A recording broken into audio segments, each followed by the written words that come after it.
Iran के supreme leader Ayatollah Mojtaba Khamenei ने हज के मुबारक मौके पर पूरी दुनिया को एक ऐसा पैगाम दिया है जिसने वॉशिंगटन से लेकर तेल अवीव दोनों की बेचैनी बढ़ा दी है। खामेनेई ने ये साफ कर दिया है कि अब मिडिल ईस्ट में अमेरिका की दादागिरी का दौर खत्म हो चुका है। ईरान के सुप्रीम लीडर ने खुलकर कहा कि अब इस इलाके का कोई भी मुल्क अमेरिका की ढाल नहीं बनेगा।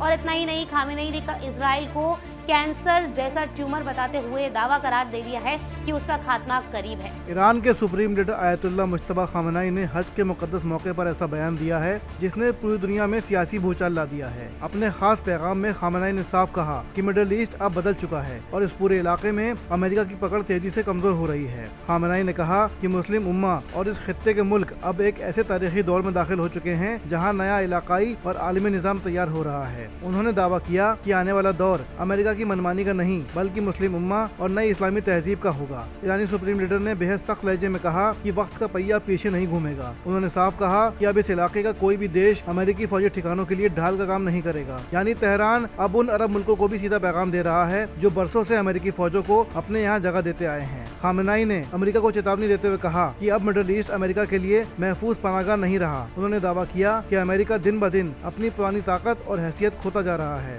और अब उसकी फौजी मौजूदगी इस खित्ते में पहले जैसी नहीं रही। ईरानी सुप्रीम लीडर ने अपने पैगाम में रेजिस्टेंस फ्रंट का भी खुलकर जिक्र किया। उन्होंने कहा कि ईरान से लेकर लेबनान, फिलिस्तीन, Iraq, Syria, Yemen, Africa, Afghanistan और पाकिस्तान तक एक ऐसा मोर्चा तैयार हो चुका है जिसने अमेरिकी दबदबे और इजरायली कब्जे को खुली चुनौती दी है। यानी तेहरान अब ये दिखाने की कोशिश कर रहा है कि उसका असर सिर्फ ईरान तक महदूद नहीं बल्कि पूरा एक इलाकाई नेटवर्क अमेरिका और इजराइल के खिलाफ खड़ा हो चुका है। सबसे बड़ा खुलासा तब हुआ जब खामेनेई ने इजरायली हुकूमत की सख्त तरीन लफ्जों में मुखालिफत की। उन्होंने कहा कि इजराइल अपने आखिरी दौर में दाखिल हो चुका है। साथ ही उन्होंने उस पेशगोई को भी दोहराया जिसमें कहा गया था कि इजराइल आने वाले बरसों में मिट जाएगा।